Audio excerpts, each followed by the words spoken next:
Daily taste the daily. Tirumala శ్రీవారి బ్రహ్మోత్సవాల్లో కీలక ఘట్టమైన గరుడ సేవకి భారీ బందోబస్తు ఏర్పాటు చేశారు. వాహనాలు రాకపోకలు పార్కింగ్ తో పాటు కెమెరా ద్వారా నిఘా ఉంచారు. పాత నేరస్తులపై నిఘా పెట్టారు. ఈసారి నూతన టెక్నాలజీని వాడి భక్తులకి సంతృప్తిగా గరుడ సేవను తిలకించేలా ఏర్పాట్లు చేశారు. ఇప్పటికే మాడవీధుల్లో గ్యాలరీల్లో వాహన సేవను చూసేందుకు ప్రత్యేకమైన ఏర్పాట్లు పూర్తి చేశామంటున్న ఎస్పీ సుబ్బారాయుడితో మా ప్రతినిధి నరేష్ ఫేస్ టు ఫేస్. కలియుగ ప్రత్యక్ష దైవం శ్రీవారి బ్రహ్మోత్సవాలు అంగరంగ అయితే వైభవంగా అయితే జరుగుతున్నటువంటి పరిస్థితుల్లో ప్రధానంగా అయితే 28వ తేదీ గరుడ సేవకైతే మాత్రం ఈ జిల్లా ఎస్పీ ఆధ్వర్యంలో బందోబస్తుకి సంబంధించినటువంటి విషయాలు అడిగి తెలుసుకుందాం. సార్ చెప్పండి, ప్రధానమైనటువంటి వాహనం గరుడ సేవకు సంబంధించి పోలీస్ శాఖ అలాగే టీటీడీ సమన్వయంతో ఎటువంటి కార్యాచరణలు అయితే చేపిస్తున్నారు? దీనికి భక్తులకి రాబోయేటువంటి ఒక అంశాలు ఏ విధంగా ఉండబోతున్నాయి? అందరికీ నమస్కారం. తిరుమల శ్రీవారి బ్రహ్మోత్సవాల్లో అత్యంత ప్రధానమైన రోజు గరుడోత్సవానికి లక్షలాది మంది భక్తులు ఇతర రాష్ట్రాల నుండి రాష్ట్రం నుండి వారు వస్తారు. వీరందరికీ ఎటువంటి ఇబ్బంది కలగకుండా ఒక భద్రతాభావంతో ఒక సంతోషకరంగా భక్తులు శ్రీవారిని దర్శించుకోవడానికి గరుడోత్సవాన్ని దర్శించుకోవడానికి కావాల్సిన అన్ని రకాల భద్రతా చర్యలు ఏర్పాటు చేయడం జరిగింది. ముఖ్యంగా తిరుమలలో దాదాపు 3,500 మంది పోలీస్ ఫోర్స్ వివిధ కేటగిరీస్ ఆఫ్ ఆఫీసర్స్ని, తిరుపతిలో దాదాపు 1,500 మంది ఆఫీసర్స్ని డిప్లాయ్ చేస్తూ అన్ని రకాల భద్రతా చర్యలు అటు టీటీడీ ఇటు విజిలెన్స్ వారి సహకారంతో వారి యొక్క కోఆర్డినేషన్తో పనిచేయడం జరుగుతుంది. సార్, ఈసారి కొత్త టెక్నాలజీ ఒకటి తీసుకొని వచ్చి భక్తులకు సంబంధించినటువంటి వచ్చే రాకపోకలంతా కూడా కెమెరా ద్వారా పర్యవేక్షిస్తూ కంట్రోల్ రూమ్ల ద్వారా కూడా చేపిస్తున్నారు. ఇక ఆ రోజు వరకు దాదాపుగా 3 లక్షల వరకు భక్తులు వస్తారనేసి కూడా ఒక అంచనా ఉంది. వాళ్ళని ఏ విధంగా అయితే చూస్తూ ఉంటారు సార్?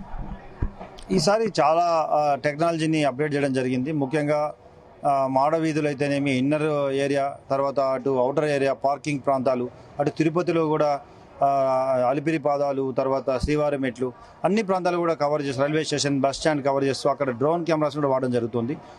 అక్కడ 2 చోట్ల కూడా ఇంటిగ్రేటెడ్ కమాండ్ కంట్రోల్ రూమ్లో ఉంచి వివిధ శాఖల అధికారులను అక్కడ కూర్చోబెట్టి ప్రతి ప్రాంతాన్ని కూడా అక్కడి నుండి ఒక సీనియర్ అధికారులు పర్యవేక్షిస్తూ అక్కడ ఏదైనా జరిగినప్పుడు ఇక్కడ గ్రౌండ్ లెవెల్లో కూడా ఆఫీసర్లను అన్ని అలర్ట్ చేయడము, తగిన సమస్య రాకుండా ముందే వాటిని నిర్మూలించడం కూడా జరుగుతోంది. అందులో భాగంగా తిరుమలలో మనం మాడవీధులు పూర్తిగా నిండిన తర్వాత కార్నర్స్ నుండి కూడా వారిని భక్తులను తీసుకొని ఒక ప్రత్యేకంగా కొంతమంది ఇంకా ఎక్కువ మంది భక్తులను గరుడ సేవ వీక్షించే అవకాశం కలిగించే విధంగా ఏర్పాటు చేయడం జరిగింది. అంటే ఈసారి గ్యాలరీలో ఉన్నటువంటి భక్తులు సేవ అయిపోయిన తర్వాత వాళ్ళ అటు నుంచి అట్టే పంపించి మళ్ళీ దాన్ని రీఫిల్ చేయడానికి చూస్తున్నారు. దానికి ఎగ్జిట్ గేట్స్ మళ్ళీ వాళ్ళు వేచి ఉండేటువంటివి అలాంటివి ఎలాగ ప్లాన్ చేశారు? ఇవన్నీ కూడా ఆల్రెడీ ఉన్న SOPసే. వాటిని ఇంకా మరింత బలోపేతం చేస్తూ తగిన ఫోర్స్ని ఏర్పాటు చేయడం జరిగింది. అదేవిధంగా కమాండ్ కంట్రోల్ కూడా ఇవన్నీ మానిటర్ చేయడం జరుగుతుంది. అంతేకాకుండా మనం ఈవెన్ పార్కింగ్ కూడా వెరీ ఇంపార్టెంట్.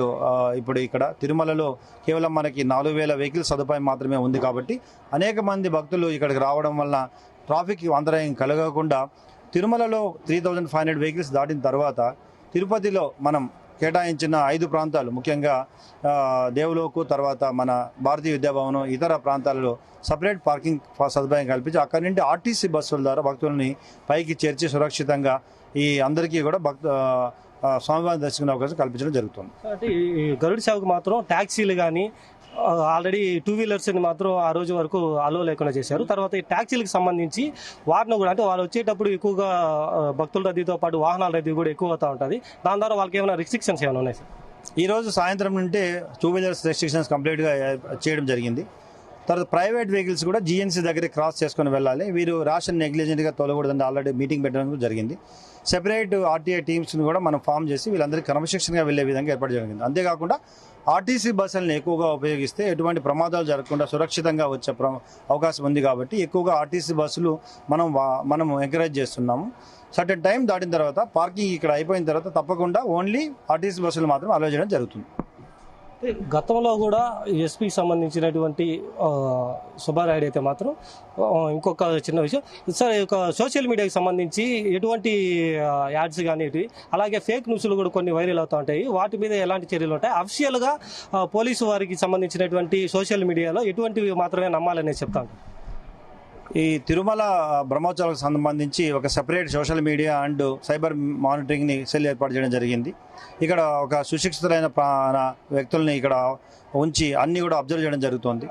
తిరుమల చాలామంది భక్తుల యొక్క కోట్లాది మంది భక్తుల యొక్క మనోభావాలకు సంబంధించిన విషయం కాబట్టి ఏదైనా ఒక ఇష్యూ ఏదైనా కొంత సర్క్యులేట్ అయినప్పుడు ఇమ్మీడియట్గా దాని యొక్క పూర్తి వివరాలు తెలుసుకొని అది నిజనిర్ధారణ చేసుకొని మాత్రమే సర్క్యులేట్ చేయాలని, అనవసరంగా కొన్ని అనవసర విషయాలు ఎవరన్నా ఒక దురుద్దేశంతో సర్క్యులేట్ చేసినప్పుడు వాటిని సర్క్యులేట్ చేస్తే ఖచ్చితంగా తిరుమల ప్రతిష్ట దెబ్బతీసే విధంగా ప్రవర్తిస్తే వాటిపై కఠిన చర్యలు తీసుకోవడం జరుగుతుంది.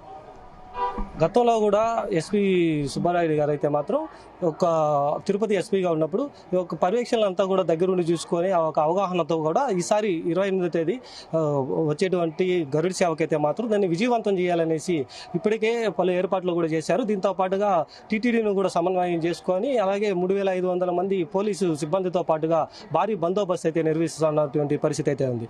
కెమెరామ్యాన్ సురేష్తో సంజయ్ నరేష్, తిరుమల, జీ తెలుగు న్యూస్.